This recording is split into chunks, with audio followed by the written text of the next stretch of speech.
আলহামদুলিল্লাহ আলহামদুলিল্লাহি রাব্বিল আলামিন। সুপ্রিয় শিক্ষার্থীরা, আজকে আমরা আলোচনা করেছি সফলতা। সফলতা কি? কে বলবেন? সফলতা কি? সফলতা কি? কে বলবেন? সবাই বলবেন। মাশাআল্লাহ, আপনি বলেন। এই যে আপনি বলেন। কোনো কিছু চাওয়া যখন পাওয়ায় পরিণত হয় তাকে সফলতা বলে। ভেরি গুড, ধন্যবাদ। কোন চাওয়াকে পাওয়ায় পরিণত করার নামই হলো সফলতা। সফলতা। চাওয়া মানে জীবনের টার্গেট ঠিক করা, জীবনের লক্ষ্য ঠিক করা। মনে করো তুমি লক্ষ্য ঠিক করেছো সেনাবাহিনীর প্রধান হবে, অথবা সেনাবাহিনীর সেরা 10 জন অফিসারের একজন হবে। তোমার এটা হলো চাওয়া। এই চাওয়া যখন তোমার পাওয়ায় পরিণত হবে তখন এটার নাম হবে সফলতা। তুমি মনে করেছো আমি বিসিএস অফিসার হব, আমি ডাক্তার হব, আমি সমাজের নেতা হব, আমি চেয়ারম্যান হব, আমি এমপি হব, আমি মন্ত্রী হব, আমি ভালো একজন ব্যবসায়ী হব। এই যে হব, এই যে চাওয়া, এটা যখন তুমি পাওয়ায় পরিণত করবে এটার নাম কি? সফলতা। মানুষের জীবনের সফলতা কয়টি? দুটি। আমাদের প্রধান এবং প্রথম সফলতা কি? আমরা দুনিয়াতে কেউ থাকবো না, আমরা দুনিয়ায় পরে মৃত্যুবরণ করে আরেকটা নতুন জগতে চলে যাব, সেই জগতের নাম সেখানে জান্নাত পাওয়াই হলো আমাদের জীবনের চূড়ান্ত সফলতা। এবার আসো, সফল হওয়ার জন্য প্রথমে কি দরকার? 1 নাম্বার ভেরি গুড। সফল হওয়ার জন্য দরকার পরিকল্পনা। এবার আসো, তুমি সিদ্ধান্ত নিয়েছো, জীবনের স্বপ্ন ঠিক করেছো সেনাবাহিনীর শীর্ষ 10 জনের একজন হবে, ডাক্তার হবে, বিসিএস অফিসার হবে, বড় উদ্যোক্তা হবে, ভালো ব্যবসায়ী হবে, তোমার সামনে পরীক্ষায় সবচেয়ে ভালো রেজাল্ট করবে।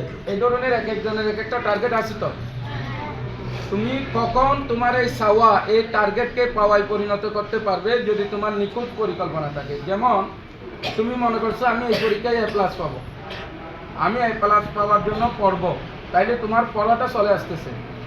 পরিকল্পিতভাবে লেখাপড়ায় সময় দেওয়া, মনোযোগ দেওয়া, সময় নষ্ট না করা, অলসতা না করা। তোমার পরিকল্পনা যে আমি দিনে এত ঘন্টা পড়বো, গণিতকে এইভাবে গুরুত্ব দেব, ইংরেজিকে এইভাবে গুরুত্ব দেব, বাংলাকে এইভাবে গুরুত্ব দেব, এই সকালে এই সাবজেক্ট পড়বো, বিকালে এই সাবজেক্ট পড়বো, এরপরে নিজে নিজে এটা করব, বাড়ির কাজ এভাবে করব, স্যারের দেওয়া 4-5 পদ্ধতিতে পড়ালেখা করব। এইভাবে নিখুঁত পরিকল্পনা নিয়ে তোমাকে যেতে হবে, তখন তুমি A+ পেতে পারবে। এখন জীবনে যার চাওয়াই নাই, টার্গেটই নাই, সেটা পাওয়ায় পরিণত হবে কেমনে? যাদের জীবনের স্বপ্ন নাই, প্ল্যানই নাই, তাইলে তার জীবনের স্বপ্ন পূরণ হবে কেমনে? এই জন্য আইডিয়ালি তোমাদের সবচেয়ে বড় শিক্ষা দেবে, মাঝে মধ্যে তোমাদেরকে আগের মতো সামনে নিয়ে আসবে।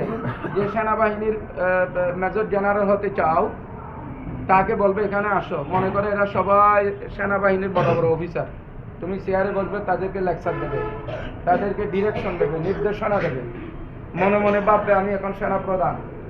এইভাবে কোনো চাওয়াকে পাওয়ায় পরিণত করার জন্য তোমাকে এখন থেকে পরিকল্পিতভাবে যেতে হবে। যেমন তুমি বলেছো জীবনের চূড়ান্ত সফলতা হলো জান্নাত পাওয়া।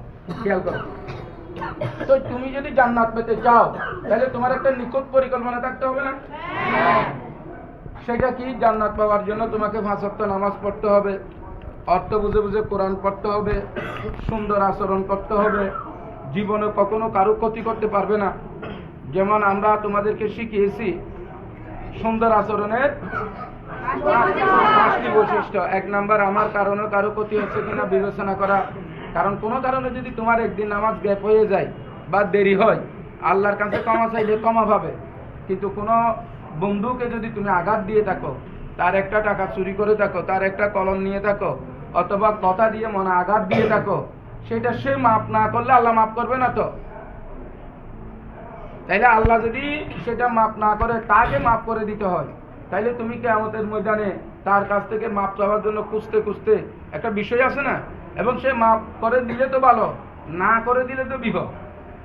তাইলে এখন থেকে আমরা তাকে কষ্ট দেব না, আর তাকে কিয়ামতের ময়দানে খুঁজতে হবে না, তার কাছ থেকে মাফ চাওয়ারও দরকার নাই, তার ক্ষতি করারও দরকার নেই। তাইলে জান্নাতে যেতে হলে তোমাকে এই ধরনের পরিকল্পনা নিতে হবে যে আমি কখনো কারো ক্ষতি করব না, আমি কাউকে কখনো আঘাত দেব না, কারোর সম্পদ মেরে খাবো না, দুর্নীতি করব না, অসৎ পথে যাব না, ঘুষ খাবো না, আরেকজনের টাকা চুরি করব না, আরেকজনের মনে আঘাত পাওয়ার মতো কথা বলবো না। এরপরে মানুষের কল্যাণ করব, মানুষের উপকার করব, জ্ঞান অর্জন করব, অজ্ঞ থাকবো না, লেখাপড়া করব মনোযোগ দিয়ে। এইভাবে যদি তোমার পরিকল্পনা থাকে তাইলে ওই যে সাওয়ার জান্নাত সেটা পাওয়াই পরিণত হবে। ক্লিয়ার? প্রত্যেক ক্ষেত্রে সফলতা মানে প্রথম পয়েন্ট, তোমাকে নিখুঁত পরিকল্পনা তোমাকে করতে হবে। নিখুঁত পরিকল্পনা যদি করতে পারো যে আমি এবারে গণিতে প্লাস পাবো, তাহলে তোমাকে সেভাবে গণিতে সময় দেওয়ার একটা টেন্ডেন্সি চলে আসবে, সেভাবে পরিকল্পিত তোমাকে যেতে হবে। সুতরাং সফলতা মানে 1 নাম্বার তোমাকে দরকার কি? সফলতা পাওয়ার জন্য 1 নাম্বার কি? পরিকল্পনা। 2 নাম্বার কি? কঠোর পরিশ্রম। সফল হওয়ার জন্য তুমি যে পরিকল্পনা নিয়েছো, এই পরিকল্পনা বাস্তবায়নের জন্য তোমাকে কঠোর পরিশ্রম করতে হবে, অসম্ভব ধরনের কষ্ট করতে হবে। কষ্ট না করলে কষ্ট মিলে না, কষ্ট ছাড়া পৃথিবীতে কোনো কিছু অর্জন হয় নাই। আমাকে কষ্ট করাটা জীবনের অভ্যাসে পরিণত করে দিতে হবে। ক্লিয়ার ইনশাআল্লাহ? এই যে কিছুদিন পরে তো হতাশ হয়ে গেছে, আব্বু এখানে আমার বেশি কষ্ট, হোস্টেলে অনেক কষ্ট, এখানে থাকার কষ্ট, যদিও আমাদের এখানে আলহামদুলিল্লাহ এরকম কষ্ট নেই, তারপরেও মনের কষ্ট যার আছে তার কষ্ট যদি 10% হয় তার 80% মনে হবে। তারপরেও তোমার জীবনের সফলতার জন্য, চাওয়াকে পাওয়ায় পরিণত করার জন্য তোমাকে কষ্ট স্বীকার করতে হবে। তোমাকে ঘন্টার পর ঘন্টা লেখাপড়া করা, সময় অপচয় না করা, অলসতা না করা, ঝগড়া ঝাঁটিতে প্রশ্নই ওঠে না। একজন আরেকজনের সাথে ঝগড়া আলোচনা হয়ে গেছে না, ঝগড়া কি?